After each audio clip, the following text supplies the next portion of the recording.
নামাজের মুসল্লা বিছাইয়া 2 রাকাত নামাজ পড়া মহান আল্লাহর অফিসে আপনি কল লাগান, আল্লাহর অফিসের সাথে যোগাযোগ লাগান। আপনি আল্লাহকে ডাকতে দেরি হবে, আল্লাহ জবাব দিতে 1 সেকেন্ড দেরি হবে না, ঠিক কিনা? আরো জোরে বলতে হবে, ঠিক কিনা? গভীর রাত 2টা, 2 রাকাত নামাজ, 2 ফোঁটা চোখের পানি, এই 3টে কাজ যদি একত্রিত করতে পারেন, আল্লাহর কসম আপনি আল্লাহকে ডাকতে দেরি হবে, আল্লাহ টান দিয়ে আপনাকে রহমতের কোলে উঠাইতে 1 সেকেন্ড দেরি হবে না। সুবহানাল্লাহ। মানুষ অপরাধ করে কি করে না? গুনাহ করে কি করে না? গুনাহ ক্ষমা করার মালিক কে? আর জোরে চিল্লায় বলতে হবে, মালিক কে? আল্লাহ। এমনকি গুনাহ করতে করতে আপনার গুনাহ আকাশ সম পরিমাণ, আকাশ সম পরিমাণ গুনাহ সামনে লইয়া আল্লাহর কুদরতি কদমে সেজদা দিয়ে যখন আপনি হাত বাড়াবেন, আর 2 ফোঁটা চোখের পানি আপনি আল্লাহ ধরে আসবে ছেড়ে দিবেন, চোখের পানিগুলি জমিনে নিক্ষেপ হওয়ার আগে আগে মহান আল্লাহ আপনাকে মাফ করে দিবেন। সুবহানাল্লাহ। আপনি তো অপরাধী, আপনি তো গুনাহগার, আপনি গুনাহ করতে করতে ক্লান্ত, কিন্তু আল্লাহ ক্ষমা করতে করতে ক্লান্ত না। সুবহানাল্লাহ। তো শেষ রজনীতে আপনি 2টা হাত বাড়াইয়া মাওলার সাথে কানেকশন শুরু করলেন। কোন সময়? আল্লাহ বলেন, তাতাজাফা জুনুবুহুম আনিল মাদাজি।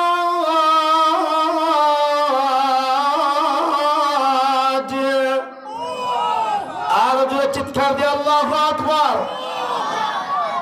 ইয়াদউনা রাব্বাহুম খাওফান ওয়া তামাআন।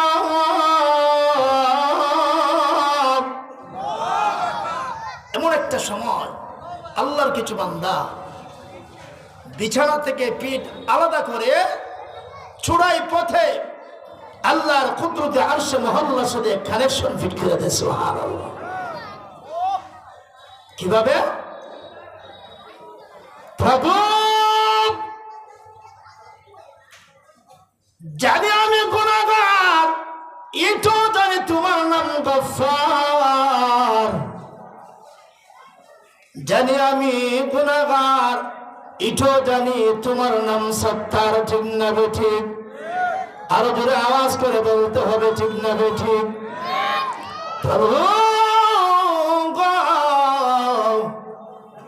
আমি জানি গো, আমি অপরাধ যত বিশাল অপরাধ করি না কেন, যত বড় অপরাধ করি না কেন, কিন্তু আমার বিশ্বাস আমার অপরাধ যেখানে যায় শেষ, আপনার কুদরতি হাতের ক্ষমা সেখান থেকে শুরু হয়ে যায়। আহকামুল হাকিমিন আল্লাহ রাব্বুল আলামিন বান্দারা ডাক দেখে, বান্দারে লা তাকনাতু মির রাহমাতিল্লাহ। তোর গুনার বোঝা মাথায় লইয়া, অপরাধে সাব্যস্ত হইয়া যেই মাত্র আমার কুদরতি আদালতে নখ করস, আমার কুদরতি ধৈর্যে তুই আঘাত করস, বান্দা আমি আহকামুল হাকিমিন আর নিজের কন্ট্রোল করতে পারি না। বান্দারে সেজদা থেকে মাথা ওঠা, আমি আহকামুল হাকিমিন তোর জিন্দেগির সকল গুনাহ মাফ করে দিলাম। পারে কি পারে না? হ্যাঁ, যখন পারে কি পারে না? আল্লাহ বলেন, আমাকে দেখো, আমি ডাকে জবাব দেওয়ার জন্য প্রস্তুত আছি। সুবহানাল্লাহ। তুই মুসিবতের শিকার হতে পারস, বিপদের সম্মুখীন হয়ে আমাকে ডাকতে পারস। বান্দারে, তুই ডাকলে আমি যেন সাথে সাথে জবাব দিতে পারি। বান্দা, তুই ডাকবে আমি আল্লাহ ঘুমাবো, এটা হতে পারে না। তুই ডাকতে দেরি যেন হয়, আমি জবাব দিতে যেন দেরি হয় না। এই জন্য 24টা ঘন্টার ভিতরে আমি একটা মিনিটও ঘুমাইতে যাই না, ঠিক কিনা? কথাটা আমার আল্লাহর কালামে, আর এখন আমার আল্লাহর কালামে। লা তাখুযুকুম সিনাতুন ওয়ালা নাওম।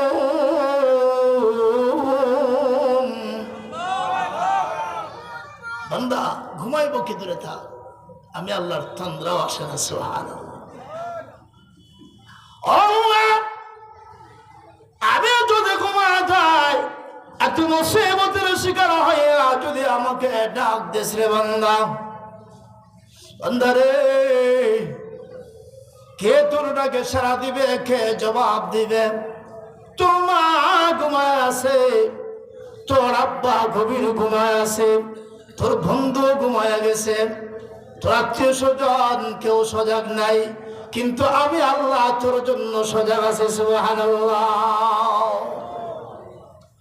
আল্লাহ ও ঘুম থেকে উঠা সাজদা থেকে মাথা উঠাইয়া দুনিয়ার কোনো মানুষের সামনে হাত বাড়াইস না। বান্দারে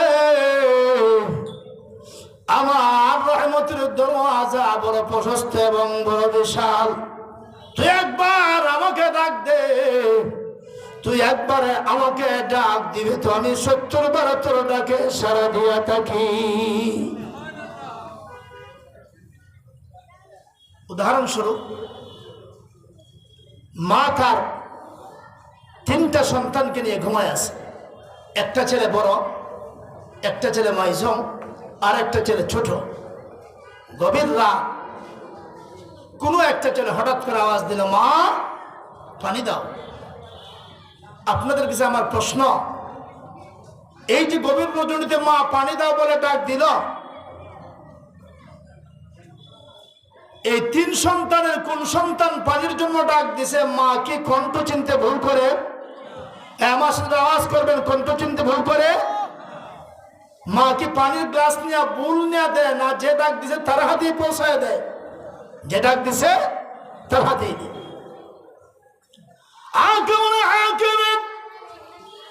আল্লাহ রাব্বুল আলামিন ডাক দিলেন, বান্দারে আমার দয়া মায়ার কিঞ্চিত মাত্র আমার অন্তর দিয়েছি। ভাষা বোঝার, আওয়াজ বোঝার সামান্য যোগ্যতা আমাকে আমি আল্লাহ দান করেছি। 3টা সন্তানের কোন সন্তানটা পিপাসিত তৃষ্ণার্ত চাদক পাখি, একটা মা হইয়া সন্তানের আওয়াজ যদি বুঝতে পারে, ও পাবন্দিয়ার মুসলমানেরা, সরফরাদের বন্ধু বললাম, একটা মা হইয়া যদি কোন সন্তান পানির জন্য ডাক দিছে, মা হইয়া যদি বুঝতে পারে, মহান আল্লাহ কি তার বান্দার কণ্ঠ বুঝতে পারে না? কে বিপদের সম্মুখীন, কে মিথ্যা মামলা জড়াই গেছে, কে প্রচন্ড ব্যথা নিয়ে খাতরাইতেছে, কেউ যদিও শুনে না, শুনে কে? আরো জোরে বলতে হবে, কে শুনে? যেটা কেউ জানে না জানে কে? যেটা কেউ দেখে না দেখে কে? যেটা কেউ শুনে না একমাত্র শুনে কে? এই জন্য আমি অনুরোধ করব, মাঝে মধ্যে ঘুম থেকে উঠা শেষ রাতে আল্লাহ সাথে কানেকশন তৈরি করেন। আল্লাহর নবী ডাক দিয়ে বলে, আল্লাহর ভয়ে যদি কোনো চক্ষু কান্দে, চক্ষুর পানি বিসর্জন দেয়, ওই চক্ষুর জন্য মহান আল্লাহ জাহান্নামের আগুন হারাম করে দিয়েছে। حرمت النار على 3 أعين আইনুন বাকাত মিন খাশিয়াতিল্লাহ ওয়া আইনুন সাইরাত ফি সাবিলিল্লাহ ওয়া আইনুন কামাযাত আন মাহারিমিল্লাহ।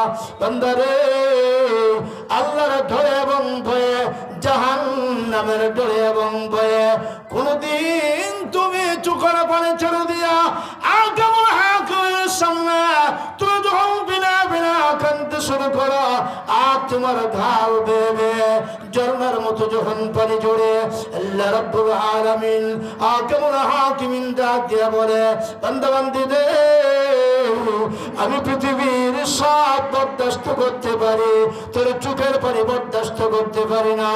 ওন্দা যা, তোর কাঁদতে হবে না, চোখের পানি গুলি মুছে ফেল। তোর চোখের পানি গুলি নাকের ডগা আসার আগে আগে আমি মহান আল্লাহ তোর জিন্দেগির সকল গুনাহ মাফ করে দিলাম। যে আল্লাহ তো মহব্বত করে, যে আল্লাহ তো ভালোবাসে, ইয়া আল্লাহর গোলামি করার দরকার আছে না নাই? আর জোরে কোন দরকার আছে না নাই? আপনি চেয়ারম্যান সাহেবের কাছে যান, টাইম লাগে কি লাগে না? মেম্বার সাহেবের কাছে যান, টাইম লাগবো, টাইম মেনটেন করতে হবে, অফিসের দরজা বন্ধ, কিন্তু আল্লাহর দরজা বন্ধ আছে। আর জোরে খান, আল্লাহ বলেন, উদউনি আস্তাজিব লাকুম, আমারে ডাকো, আমি আল্লাহ তোমার ডাকে সাড়া দিব। সুবহানাল্লাহ। ডাকো। আজ তোমরা আল্লাহকে ডাকা ভুলে গেছে। ছোট্টবেলায় আপনি কথা বলতে পারতেন না, আপনার খাদ্যের অভাব, খাদ্য দেখা দিয়েছে, কথা বলতে পারতেন না, বাদ দাও, একটাই অস্ত্র আপনার কাছে ছিল, কান্না, ঠিক না? এই কথা বলেন, ঠিক না? প্রস্রাব করবেন, ছোট মানুষ, ছোট বাচ্চা, আপনি একটাই অস্ত্র ছিল, কান্না। তারপরে পেটে খিদা লাগছে, কান্না, প্রস্রাব করবেন, কান্না, নিচে ঠান্ডা লাগছে, কান্না, ঠিক না? একটা মাত্র ডাক, কান্না, একটা মাত্র আওয়াজ, কান্নায় সবকিছুর সমাধান ছোটবেলায় হয়েছে কি হয়েছে না? আপনি কান্না দিচ্ছেন, মা বুঝতে পারছে আমার সন্তানের খিদা লাগছে, দুধ দিতে হবে, ঠিক না? আপনি প্রস্রাব করবেন, কাঁদতেছেন, মা বুঝছে সন্তানের প্রস্রাবের প্রয়োজন, ওরে প্যান্ট খুলে দেওয়া, প্রস্রাব করতে হবে, ঠিক না?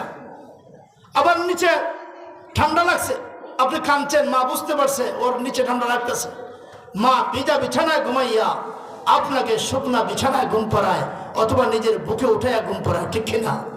আরো যখন, ঠিক না? একটা মাত্র কান্না সকল ব্যবস্থা হয়ে গেছে ছোট্ট থাকতে, আজ বড় হয়ে আপনি কান্না ভুলে গেছেন, ঠিক না? আরো যখন, এখনো কান্না শুরু করেন, আল্লাহর ভয়ে কান্দেন, আল্লাহর ভয়ে চৌকের পানির পুরা বিসর্জন দেন। ওই চৌকের পানির পুরা কিয়ামতের কঠিন মাহশরে সাক্ষী হয়ে দাঁড়াবে আল্লাহর আদালতে। আল্লাহর আযাব ও গজবকে নির্বাপিত করে, আযাব গজবকে দূরে সরাইয়া চৌকের পানি জান্নাতে যাওয়ার জন্য ওসিলা হয়ে যাবে, ঠিক কিনা? আরো জোরে বলতে হবে, ঠিক কিনা? এই জন্য কাঁদতে হবে। আর কান্নার ব্যবস্থা হলো নামাজ, ঠিক না? আর যখন কান্নার ব্যবস্থা হলো নামাজ, নামাজের সাজদা দেয় যদি আপনি কাঁদতে পারেন, নামাজ পড়ে যদি হাত উঠে আল্লাহর কাছে কাঁদতে পারেন, এই কান্নারে আল্লাহ বড় কি করে পছন্দ করে। যে চোখ আল্লাহর ভয়ে কাঁদবে, এই চোখকে আল্লাহ জাহান্নামে দিবে, এটা হতে পারে? আরো যেরকম হতে পারে না। এই জন্য আমাদের বিপদে আপদে মুসিবতে পেরেশানিতে ডাকবো কাকে? আরো যেরকম কাকে ডাকবো? আল্লাহকে। আল্লাহ ছাড়া কোনো উপায় নাই, রসুল ছাড়া কোনো নেতা নাই। দুনিয়ার নেতা আজকে আছে, কালকে নাই, 5 বছর আছে, এরপরে নাই, আছে কি আছে না? আরো যেরকম 10 বছর আছে, এরপরে নাই, 15 বছর পরে আর খুব পাওয়া যায় না, আছে কি আছে না? হ্যাঁ, আছে কি আছে না? কিন্তু আল্লাহ কি কোনো একটা মুহূর্তের জন্য আপনার থেকে দূরে সরে যাবে? হ্যাঁ, প্রতিটা সেকেন্ডে সেকেন্ডে, প্রতিদিন শ্বাস প্রশ্বাসে নিঃশ্বাসে আল্লাহর রহমতের শামিল হাল যদি না হয়, আল্লাহর রহমত যদি আপনার সাথে না থাকে, একটা মুহূর্ত আপনি চলতে পারবেন না, ঠিক কিনা? আর যখন ঠিক কিনা? আল্লাহ বলেন, ইন্না রাহমাতি সাবাকাত গাদাবি,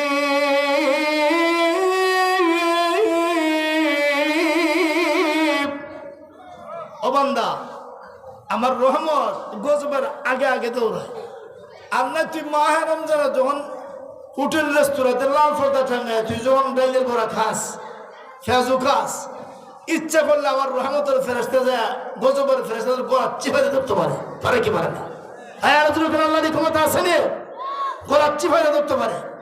আর গলা চিপাইতে ধরবার লাগে যায়, কিন্তু আমি তাকায় দেখি যে স্পিডে গজবের ফেরেস্তা যাইতেছে তোর ধরার জন্য, যে তোর এই অবস্থায় ধরেছে তুই শেষ। এই জন্য আমি সাথে সাথে এই পরিস্থিতি দেখা আমার রহমতের ফেরেস্তা পাঠায় এবং তার স্পিড বাড়ায় দেয়। সুবহানাল্লাহ। কারণ যে অবস্থা তোর যদি সিপাইতে ধরে শেষ তুই, এর লাগে আমি রহমতের ফেরেস্তা আগে পাঠাই দিয়ে যাইয়া গজবের ফেরেস্তা গলা সিপাইতে ধরবার আগে আগে তুই রহমতের ফেরেস্তা মাঝকে পার্টিশন হয়ে দাঁড়াবে। সুবহানাল্লাহ। এটা কেমনে উদাহরণ?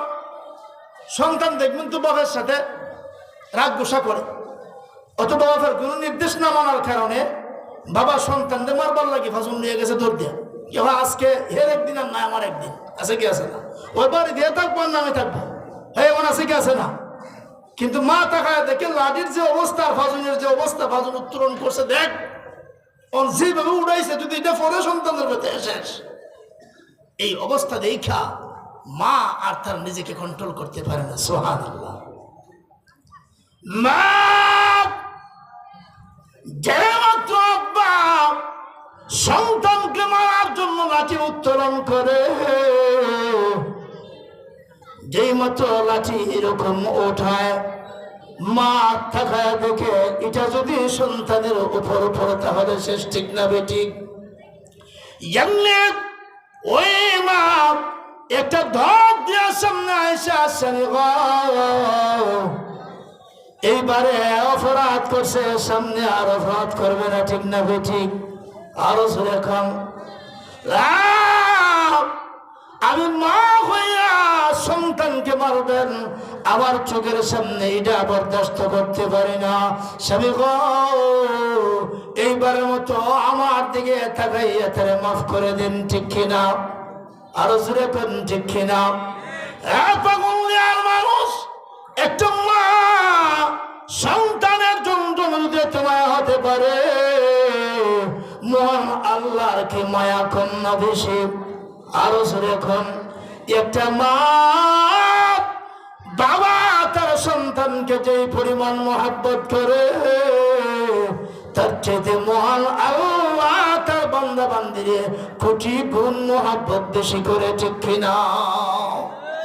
তখন মা যখন বিপদ দাঁড়ায় যায় আর বাধা দেয়, তখন ওই পিতাও চায় দেখে হে সামনে আর মানুষ যেত না, তখন কয় তুমি এটা বাড়াইছো, ঠিক না বেটি? তোর জন্য ভাবলাম না, আছে কি আছে না? হ্যাঁ আছে কি আছে না? তুমি এটা লাভ দিয়ে বাড়াইছো, আর না আজকে এই পরিমাণ বাড়ত না।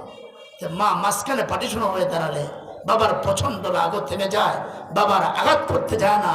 তার মানে হলো আর কেমন হাকিমিনে বলে, ও বান্দা, তুই যখন অপরাধ করস, গুনাহে তুই যখন গুনায় লিপ্ত হস, অপরাধ যখন করস, তখন দেখবে তো গজবের ফেরেশতা দাঁড় ধরে ধরার জন্য আমি আর কেমন হাকিম রহমতের ফেরেশতা তখন পাঠাইয়া আমি আল্লাহ রাব্বুল আলামিন গজব থেকে রক্ষা করার দায়িত্ব আমার আল্লাহ আমার কুদরতের হাতে উঠাই নিয়েছে। যে কথা বলতেছিলাম, রাত যত গভীর হয় আল্লাহর রহমতের দরওয়াজা বান্দার জন্য তত প্রশস্ত হয়, ঠিক কিনা?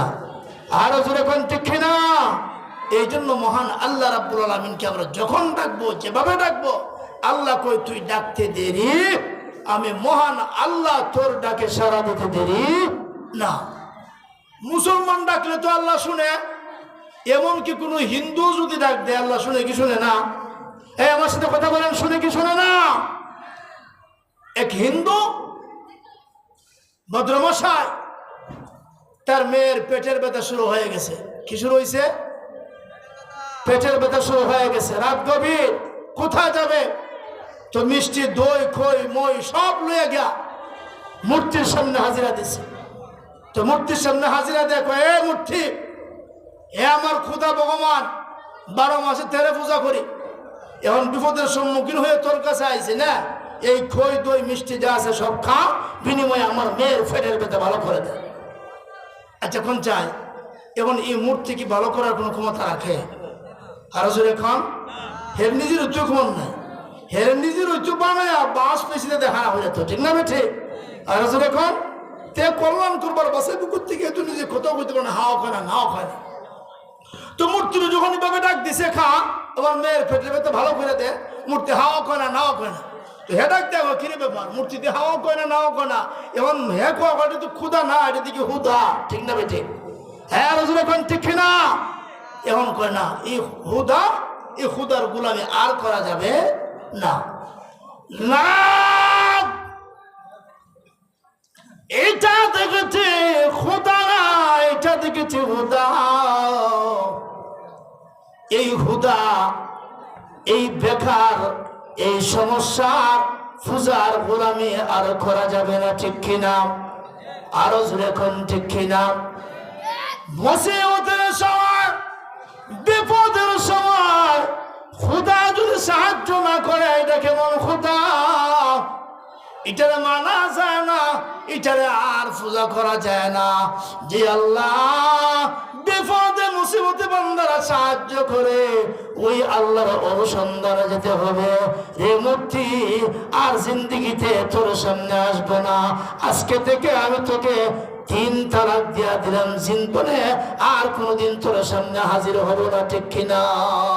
যা মূর্তি রে ফালাইয়া এখন কয় মুসলমানের খুদা কই দেখি, মুসলমানের খুদা দেখি কই থাকে, কয় সরফরাদি জামে মসজিদে যাই, এখানে দেখি মুসলমান নামাজের আগে ওরা ওই মসজিদে যাইয়া নামাজের মাধ্যমে তারা আল্লাহরে ডাকে। সুবহানাল্লাহ।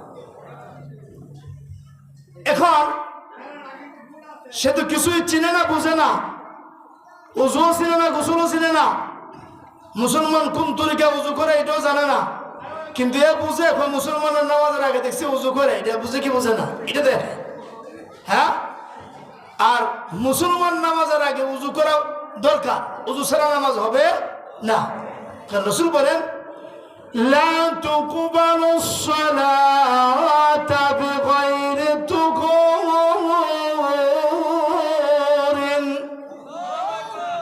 কয় পবিত্রতা অর্জন ছাড়া কেউ হয় না, নামাজ হয়। আর যখন নামাজ হয়, আল্লাহ বলেন ইন্নাল্লাহা ইউহিব্বুত তাওয়াবিনা ওয়া ইউহিব্বুল মুতাতাহহিরিন।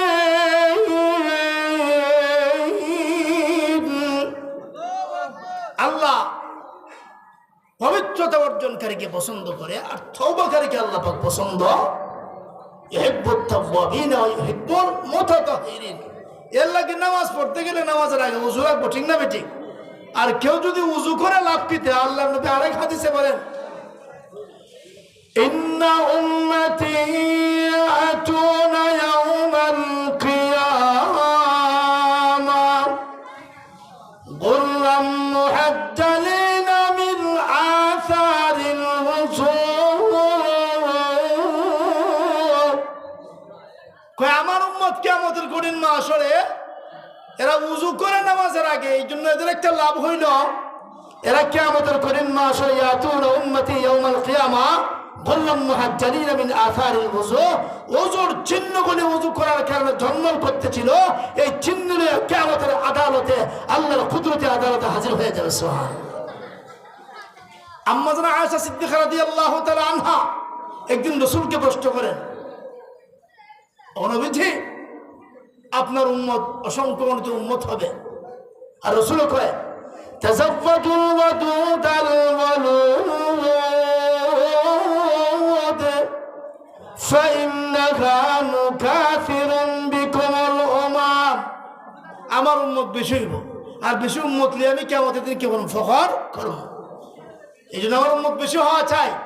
তো আয়েশা প্রশ্ন করে ইয়া রাসূলুল্লাহ আপনার উম্মত অসংখ্য গণিত উম্মত হবে, আর অন্য অন্য নবীদের উম্মত হইব, আপনি আপনার উম্মতকে চিনবেন কেমনে? প্রশ্নটা ঠিক না বেঠিক? হ্যাঁ রাসূল ঠিক না বেঠিক? তো আয়েশা এই প্রশ্ন করার পর রাসূল কয় আয়েশা তোমার পাল্টা একটা প্রশ্ন করি, কোনো একটা মাঠে যদি অসংখ্য গণিত ঘোড়া থাকে, আর এখানে কয়েকটা ঘোড়া যদি সানকোবালি থাকে, তাহলে কি ঘোড়াগুলি চিনতে অসুবিধা হবে? আর কোনো অসুবিধা হবে? কয় না ইয়া রাসূলুল্লাহ, এমন যদি হয় কোনো অসুবিধা, চিনতে অসুবিধা হবে।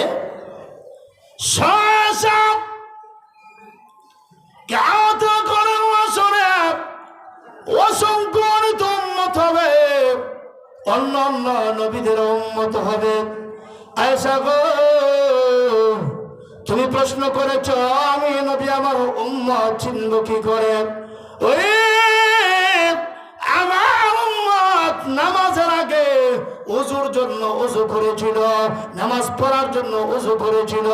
ওযু করার কারণে মাথা থেকে নিয়ে পা পর্যন্ত এমন কিছু অঙ্গ প্রত্যঙ্গ আছে যেগুলো ওযু করার কারণে কিয়ামতের কঠিন মাহশরে 14 রাতের পূর্ণিমা চাঁদের মতো আল্লাহর আদালতে চরকাইতে থাকবে। সুবহানাল্লাহ। আর আমি নবী ওই উম্মতের চিহ্ন দেখা দেখা আমি চিনা পরিচয় পায়া পায়া হাত ধরে ওই দিন মহান আল্লাহ রাব্বুল আলামিন জান্নাতে পৌঁছায়া দিব। তাহলে ওযু করার দরকার আছে না নাই? আরো জোরে কোন ওযু করার দরকার আছে না নাই? সুন্দর করে যদি ওযু করেন গুনাহ মাফ করে দিবেন কে? আরো জোরে কোন। আমি ওই দিকে যাব না, আসুন যে কথা বলতেছিলাম, মুসলমান মুসিবতের শিকার হয়ে যদি আল্লাহকে ডাকে, আল্লাহ ডাকে সাড়া দেয়। এবং কোনো হিন্দু যদি আল্লাহকে ডাক দেয়, যেহেতু সেও আল্লাহর মাখলুক, মহান আল্লাহ তাকে ফিরে দেয় না, তার দরখাস্ত আল্লাহ কবুল করে। সুবহানাল্লাহ। ওই হিন্দু লোকটা এখন ওই মসজিদের বারান্দায় এসে সে কয় আমার খুদা তো দেখলাম সেটা খুদা না, সেটা হুদা। দেখি তো মুসলমানের খুদা আমার কোনো পরিবর্তন করতে পারে কিনা, আমার মেয়েটার পেটের ব্যথা ভালো করতে পারে কি পারে না? আপনারা কি পারে কি পারে না? আরো যেরকম পারে কি পারে না? সমস্ত ক্ষমতার মালিককে, আরো যেরকম ক্ষমতার মালিককে, ইজ্জত এবং সম্মানের মালিককে, আধিপত্যের মালিককে, একমাত্র সুপ্রিম পাওয়ার কার হাতে? আল্লাহর। আরো যেরকম কার হাতে? কথাটা কি আমার না আল্লাহর? আরো জোরে কোন। কুলিল্লাহুম্মা মালিকাল মুলক তুতিল মুলকা মান তাশা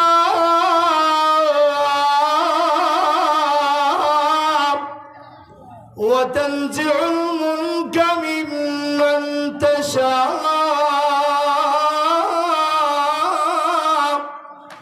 ওয়া তুইজ্জু মান তাশা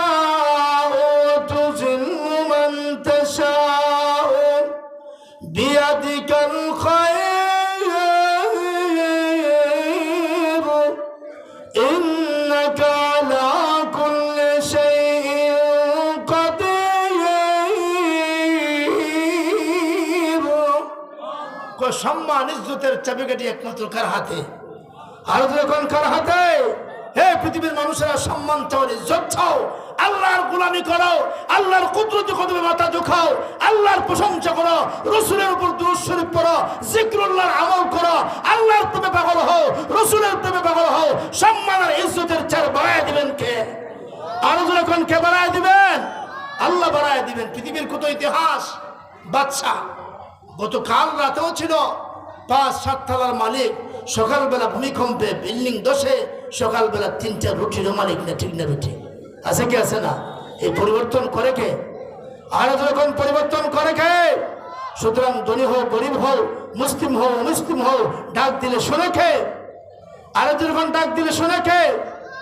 এখন ওই লোকটা ওই মসজিদের বারান্দা যাইয়া মহান আল্লাহর সাথে সম্পর্ক করা শুরু করছে। সুবহানাল্লাহ। প্রভু মুসলমানের খোদা, আমার খোদাকে দেখেছি, সেটা খোদা না, সেটা হলো হুদা, ঠিক না বেঠিক? আরো জোরে খান। মুসলমানের খোদা গো, এই মুহূর্তে আমার মেয়ের প্রচন্ড পেটের ব্যথা ভালো করে দাও। যদি ভালো করে না দাও, আমি মনে করব হিন্দু দেবতা প্রতিমার যেমন কোনো ক্ষমতা নাই, তুমি মুসলমানের খোদার তেমন কোনো ক্ষমতা নাই। নাউজুবিল্লাহ। আল্লাহর ক্ষমতা আছে কি আছে না? আরো জোরে খান। ওই চারে আল্লাহ উঠায় বসাইতে পারে। আর মানুষের ভালোবাসা না পাইলে, মানুষের অন্তর আঘাত এবং কষ্ট দিলে, আলেম ওলামার অন্তর আঘাত কষ্ট দিলে চোখের পানি ঝরাইলে মহান আল্লাহ ইচ্ছা করলে চার থেকে টান দিয়া নামাইবার ক্ষমতা রাখে কি রাখে না? যাই মাত্র ওই লোকটা মহান আল্লাহর সামনে আল্লাহকে সম্বোধন করে ডাক দিয়েছে, মুসলমানের খোদা গো, আমার মেয়ের পেটের ব্যথা ভালো করে দাও। আল্লাহ, আমার খোদা দেখেছি সেটা খোদা না, সেটা দেখি খোদা। এই জন্য আমার ভগবান এবং আমার মূর্তি, যাকে আল্লাহ বলে বিশ্বাস করতাম, কল্যাণ অকল্যাণের মালিক বলে বিশ্বাস করতাম না, আমি তোকে এই মুহূর্তে ছেড়ে দিয়া তোমার দারুণাপন্ন হয়ে গেছে, তোমার শরণাপন্ন হয়ে গেছে, তোমার রহমতের দরওয়াজা হাজিরা দিয়েছে। আমি জানি তুমি সকলকে ফিরিয়ে দিতে পারো। তোমার গুনাহগার কোনো মাখলুক যদি তোমার সামনে আসে তুমি ফিরিয়ে দিতে পারো না, ঠিক কিনা? আরো জোরে কোন ঠিক কিনা? যাই মাত্র এমনি ভাবে আল্লাহকে ডাকতে শুরু করে দিয়েছে, এমনি শুনে উপর থেকে কি একটা আওয়াজ শুরু হয়ে গেছে, সুবহানাল্লাহ। যা যা বাড়িতে যা রে, শুধু আজকের জন্য না, যা দেখ বাকি জিন্দেগির জন্য তোর মেয়ের পেটের ব্যথা ভালো হয়ে গেছে। সুতরাং সুস্থতা এবং অসুস্থতার মালিককে, রোগ হইলে ভালো করার মালিককে, রোগ হইলে সেবা দেওয়ার মালিককে। আর এক ব্যক্তি গরিব মানুষ, হসপিটাল দেওয়ার সামর্থ্য নাই, টাকা পয়সাও নাই, দিন মজুর মানুষ, কিন্তু প্রচন্ড ব্যথা, পাথর পাথর হয়ে গেছে পেটে। ওই লোকটা আল্লাহর গুর মসজিদে গিয়া ডাক দিয়ে, আল্লাহ, রোগও তোমার, রোগীও তোমার, ঠিক না ঠিক? আরো যেরকম রোগও তোমার, আমি রোগীও তোমার। আমার এই পরিমাণ টাকা নাই, যেই পরিমাণ টাকা নিয়ে আমি হসপিটাল ক্লিনিকে যাব, তবে আমি জানি তুমি ক্ষমা করার ক্ষমতা রাখো, তুমি রোগকে সেবা দেওয়ার ক্ষমতা রাখো, ঠিক না ঠিক? ওই লোকটা হাকিমের সাথে একান্তভাবে যখন কথা বলতে শুরু করে দিয়েছে, এমনি আল্লাহ ডাক দিয়ে বলে, বান্দারে, তুই যখন তোর অক্ষমতা আমার সামনে ধরে দিয়েছস, আল্লাহ যা হসপিটাল ক্লিনিকে যাইতে হবে না, দুনিয়ার ডাক্তারদের ডাক্তারি দেখা শেষ, আমি মহান আল্লাহর ক্ষমতা সেখান থেকে শুরু হয়, ঠিক কিনা? পারে কি পারে না? আরো যখন পারে কি পারে না? ওই লোকটা বাড়ির থেকে রয়েছে, যাই মাত্র গেট ঢুকবে, এমনি থাকা থেকে তার মেয়েটা দাঁড়ায় আছে। মেয়েটা ডাক দিয়ে বলে, আব্বা, এটা কোন ডাক্তারের কাছে গেলা গো? ট্যাবলেট দিল না, ক্যাপসুল দিল না, কিছুই দিল না, এটা কোন ডাক্তারের কাছে গেলা? আব্বা, তুমি যেই মাত্র ওই ডাক্তারের কাছে গিয়েছ, আল্লাহর কসম করে বলি, ওই ডাক্তারের কাছে যেতে দেরি হয়েছে, সারেন্ডার করতে দেরি হয়েছে, আত্মসমর্পণ করতে দেরি হয়েছে, ওই আল্লাহর আদালতে কানেকশন লাগাইতে দেরি হয়েছে। আমি মেয়ের পেটের ব্যথা ভালো হইতে একটা সেকেন্ড দেরি হয় না। আব্বা, চলো গো, আমাকে ওই ডাক্তারের কাছে নিয়ে যাও, ওই ডাক্তারের সান্নিধ্যে আমাকে নিয়ে যাও। আব্বা, আমার বাকি জীবনটা আমি ওই ডাক্তারের গোলামি করে কাটায় দিব। ওই লোকটা সাঁতার মেরে ডাক দেখো, মাগো, এমনি যাওয়া যাবে না, এই ডাক্তারের কাছে ইচ্ছা করলে যাওয়া যায় না, একটা বিধান আছে। গোসল দে, কালিমা পর। এই ডাক্তার পৃথিবীর কোনো ডাক্তার না, মাগো, এটা এমন একটা ডাক্তার। ও মা, এটা পৃথিবীর কোনো ডাক্তার না, এটা এমন একটা ডাক্তার গো মা, যেই ডাক্তার পৃথিবীর সব সমস্যার সমাধান করতে পারে। মা, আয় কালিমা পর। আমিও কালিমা পড়ি, ওই ডাক্তারের গোলামির জন্য কালিমা পড়ে মুসলমান হয়ে যায়। তাহলে আল্লাহ পারে কি পারে না? আরো জোরে কোন। আসুন আমি তিলাওয়াত কি আয়াত যেটা করেছিলাম, উতলু মা উহিয়া ইলাইকা মিনাল কিতাব ওয়া আকিমিস সালাহ। নবীদের আল্লাহ দুইটা নির্দেশ দিয়েছেন। এক নম্বর নির্দেশ হলো নবী গো লুকালয়ে আপনি কোরআন তিলাওয়াত করেন। সুবহানাল্লাহ। ওই কোরআন তিলাওয়াত আপনাদের সরফরাদি মাদ্রাসা হয় কি হয় না? কথা বলেন হয় কি হয় না? এক নম্বর নির্দেশ হলো মানুষকে যদি সুসভ্য মানুষকে যদি অসভ্য থেকে সুসভ্য বানাতে চান, মানুষকে যদি মানুষ রূপে করতে চান, নবী গো জাহিল মানুষগুলিকে যদি আল্লাহর ওলি বানাতে চান, তাহলে আমার দেওয়া কোরআন, আমার দেওয়া কালামে পাক ওই মানুষের সামনে তিলাওয়াত করুন।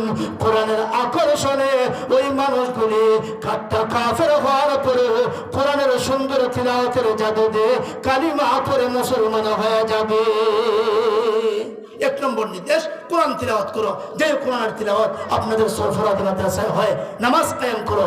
যেই নামাজ এশারের নামাজ জামাতে কায়েম হয়। এইভাবে নবীদের নির্দেশ, নবীরা নাই, নবীদের নমুনারা পালন করে যাচ্ছে কি যাচ্ছে না? আরো যখন পালন করে যাচ্ছে কি যাচ্ছে না? এখন নবী কোরআন তিলাওয়াত করে, নবী কোরআন তিলাওয়াত করে বাইতুল্লাহ যাইয়া আল্লাহ নবী কোরআন তিলাওয়াত করে। ওই দিক দিয়ে আবু জাহেল কয়ে সাবধান, মক্কায় এক পাগল বাড়িছে। কি বাড়িছে? আরো যখন কি বাড়িছে? পাগল বাড়িছে। মোহাম্মদ পাগল না, এর 14 গোষ্ঠী পাগল। আরো যখন মোহাম্মদ সাল্লাল্লাহু আলাইহি ওয়াসাল্লাম সৃষ্টির শ্রেষ্ঠ নবী, মানব সভার সভাপতি, মানবতার শ্রেষ্ঠ আকর্ষণ, এমন একজনকে পাগল বলছে, আল্লাহর বরদাস্ত হয় না। আল্লাহর সাথে সাথে জবাব দিয়ে তাদের বিরুদ্ধে কোরআনের আয়াত নাজিল করে দিয়েছে। সুবহানাল্লাহ। কি আয়াত? মা সাহিবুকুম বিমাজনুন।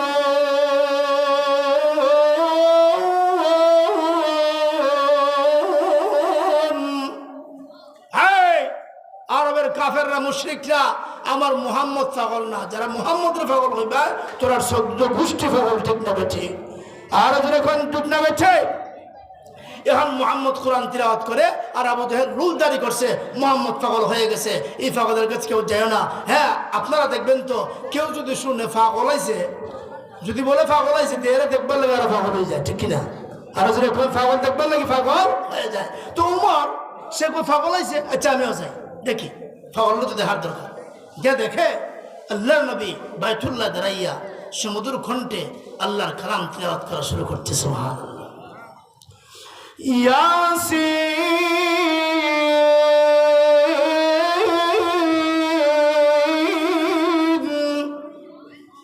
ওয়াল কুরআনিল হাকীম।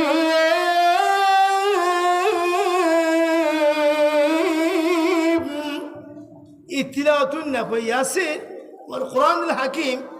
এই তিলাওয়াতের ভিতরে তো পাণ্ডিত্য, এই তিলাওয়াতের ভিতরে তো মাধুর্য, এই তিলাওয়াতের ভাষার শৈলী এত সুন্দর। উমর কো জিন্দেগিতে বহু তিলাওয়াত শুনছি, কিন্তু এত সুন্দর কণ্ঠের তিলাওয়াত জীবনে কোনোদিন শুনছি না। সুবহানাল্লাহ। ফিরে পাগল তো কথা কয়, এর কোনো ব্যালেন্স ঠিক থাকে না। এখানে কয় এক কথা, এখানে যে আর এক কথা। ঠিক কিনা? আরো জোরে এখন আবার শুনে পড়ে ওয়াশ-শামসি ওয়া দুহাহা ওয়াল কমারি ইযা তালাহা। কিরে অশামসি ওয়া দুহাহা ওয়াল কমারি ইযা তালাহা, এগুলি কি পড়ে নেই? এত সুন্দর পড়া তো জিন্দেগিতে কোনোদিন শুনি না। আবার চেহারার দিকে তাকায় দেখে, চেহারার দিকে তাকায় দেখে এত সুন্দর চেহারা, পাগলের তো চেহারার কোনো মিল থাকে না। এই যে ভাই এসে দেখেন কত সুন্দর মানুষ। ঠিক না বেটি? হ্যাঁ, তে এখন চেহারার দিকে তাকায় কয় জীবনে তো বহু চেহারা দেখছে, কিন্তু মুহাম্মদ আরবি পাগল কইল, কিন্তু এই লোকের চেহারার দিকে চাইলে পরে মায়া ওদা বাড়তে দেখা। সুবহানাল্লাহ। হাদিস শরীফ আসছে, আল্লাহ নবী বলেন ফাজ্জালতু আলাল আমবিয়া বিসিত্তিন। আমার নবীর আল্লাহ 6টা বৈশিষ্ট্য মর্যাদা এমন দিছে যেটা আর কাউকে দেওয়া হয় নাই। এক নম্বর, উতিতু জামিআল কালিম। রাসূলের কথা কম কয়, অর্থ বেশি হয়। সুবহানাল্লাহ। 2 নম্বর, ওয়া নুসিতু বিররাব ওয়া নুসিতু বিররাব। রাসূলের চেহারা আল্লাহ এমন একটা প্রভাব প্রতিপত্তি দিছে, এটা একবার যে চেহারা দেহে এ আর ফিরে যায় না, বরং জাদুয়ে এখানে বইতে। সুবহানাল্লাহ। হযরতে আনাস কয় আমি রাসূলের বাড়ি দাওয়াত করলাম, আমি রসুলের বাড়িতে কি করছি, দাওয়াত করছি। দাওয়াত করে রসুলের বাড়িতে নিয়ে হজরতে আনাস একবার ঘরের ভিতরে যায়, আবার বাহিরে আসে। তো আনাসের মা কো, আনাসে মেহমান বাড়িতে দাওয়াতে আই না, তুমি একবার ঘরের ভিতরে যাও আবার বাহিরে যাও, এটা তো মেহমানের কদর হয় না, এটা তো ঠিক না, এটা কি করছো? হয়তো আনাস জবাব দেয়, মা, ও মা, আমি নবীজিকে দাওয়াত করে বাড়িতে আই না, ভিতরে রাইখা একবার বাহিরে যাই, আবার ভিতরে গিয়ে রাসূলের সুন্দর চেহারার দিকে তাকাই। সুবহানাল্লাহ। ও মা, আমি বাহিরে যাই আকাশের পূর্ণিমার চাঁদের দিকে তাকাই, আরেকবার রাসূলের সুন্দর চেহারার দিকে তাকাই, আল্লাহর কসম করে বলি, ও মা, আকাশের পূর্ণিমার চাঁদ দেখে চেহারায় কলঙ্কের কালিমা আছে, কিন্তু রাহমাতুল লিল আলামিনের চেহারায় কোনো কালিমা নাই, কোনো স্পট নাই। ওমর গান আমি তাকা দেখি আল্লাহু নবী রাহমাতুল লিল আলামিন ওই বাইতুল্লাহ দাঁড়াইয়া আল্লাহর কালাম তিলাওয়াত করে, সমুদ্র কণ্ঠে তিলাওয়াত করে। হযরত ওমর ডাক দিয়ে বলে, লা আবু জাহাল রে, তুই চিনতে পারস না, নাদান আবু জাহাল, এত সুন্দর চেহারার লোক পাগল হতে পারে না, এত সুন্দর কণ্ঠ দিয়ে কোরআন তিলাওয়াত করেন, উনি পাগল হতে পারে না। আবু জাহাল রে, তুই মানুষের না মানুষ, আমি বুঝতে পেরেছি উনি যে আল্লাহর পয়গম্বর, তাতে কোনো সন্দেহ নাই। তাইলে আল্লাহর কালাম তিলাওয়াত করলে কোরআনের ভিতরে জাদু আছে কি আছে না? আরো জোরে কোন জাদু আছে কি আছে না? যুগে যুগে কোরআনের তিলাওয়াত আর কোরআনের আকর্ষণ মানুষকে জাদু কইরা দ্বীন এবং ইসলামের মতো উদ্বুদ্ধ করেছে। সেই কোরআনের সমুদ্র তিলাওয়াত আপনাদের এখানে আছে, নিজে তিলাওয়াত করবেন, মাঝে মধ্যে আসবেন, শুনবেন, পারেন না বসে বসে থাকবেন, তিলাওয়াত শুনবেন। আমি হাদিস পড়েছিলাম, ইকরাউল কুরআন فإنه يأتي يوم القيامة شفيعا لأصحابه। কোরআন পড়ো, কোরআন ধরো, কোরআন চিনো, হামিলে কোরআন হও, না আসলে কোরআন হও। দেখি কিয়ামতের কঠিন মাহশরে কোরআনকে যে পড়বে, কোরআনকে যে মহব্বত করবে, কোরআনকে যে জীবনের সঙ্গী সাথী বানাবে, ওই কোরআন কিয়ামতের কঠিন মাহশরে সুপারিশ করে গুনাহগার বান্দারে আল্লাহ জান্নাতে পৌঁছায় দিবে। সুবহানাল্লাহ। আল্লাহ তাবারক ওয়া তাআলা আমাদের সকলকে কোরআনুল কারীমের সাথে সম্পর্ক রেখে কোরআনকে বুকে জড়াইয়ে কোরআন ওয়ালাদের সান্নিধ্য থেকে বাকি জীবনটা কাটানোর তৌফিক দান করুন। সকলে বলি আমিন। নাসরুম মিনাল্লাহ ওয়া ফাতহুন করিব ওয়া বাশশিরিল মুমিনিন। মুহতারাম মেহমান ঢাকা থেকে চলে আসছেন, আমার বাড়ি শরীফপুর, হুজুরের বাড়ি রায়দর। খুব